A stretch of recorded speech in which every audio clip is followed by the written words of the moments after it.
Well, it's finally happening. We now look to be in what is undeniably a war, a serious war. Canada itself is not involved, but the US is involved, Israel is involved, and pretty much the entire Middle East is involved. What does that mean for your portfolio? Well, one of the things that I have said repeatedly, and I'm going to say for years now, is that you need to build a portfolio that is resilient and that can withstand any number of shocks that might be thrown at you. We're in a situation right now where a lot of what's going on in the world is tenuous, and you need to be thoughtful about what you're doing and what kind of risks you might want to take going forward. The stock market in general has been, I'm going to say, risky, if only because of high valuations. And that's especially true of American stocks and the growth stocks, especially the Mag 7.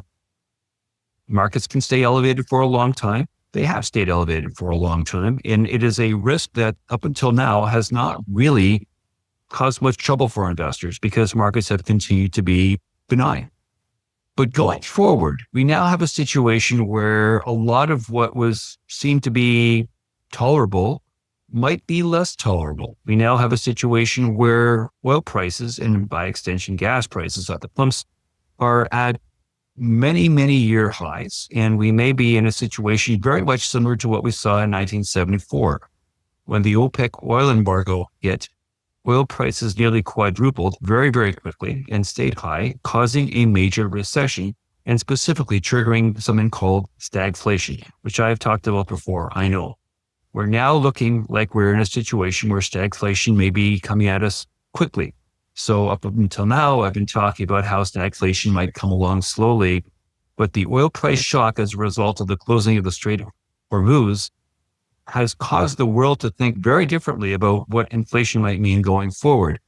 A lot of people are now thinking that inflation could spike up by 1 or 1.5% within the quarter, that will in fact have knock-on effects so that central banks will not be able to lower rates in the second quarter as we had originally anticipated. And as a result of that, supply chains are being gummed up, corporate profits are being hit, and stock prices are being hit.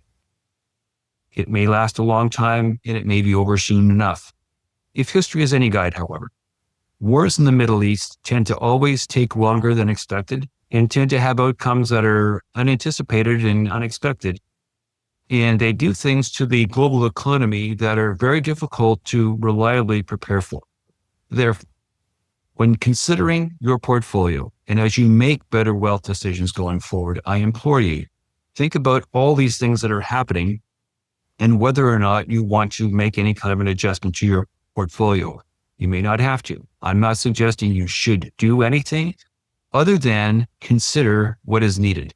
We're in a situation right now where the world is changing very rapidly and there are some very real risks. Most people say they can handle these risks. And if history is any guide, given what I experienced with my clients in 2007, 2008, and 2009, people who said they could handle risks found out that they, in fact, could not when they actually were confronted with them. We have now had a grand total of 17 years, going back to March 9th of 2009, since we've had a meaningful bear market in the Western world. A lot of people, therefore, are suffering from recency bias. They don't really know what they can handle because they haven't had to deal with any kind of a major drawdown for nearly an entire generation. Think about what you can handle, do it seriously, do it honestly, and don't do it intellectually, do it emotionally. Think about what you can actually handle, how you will feel.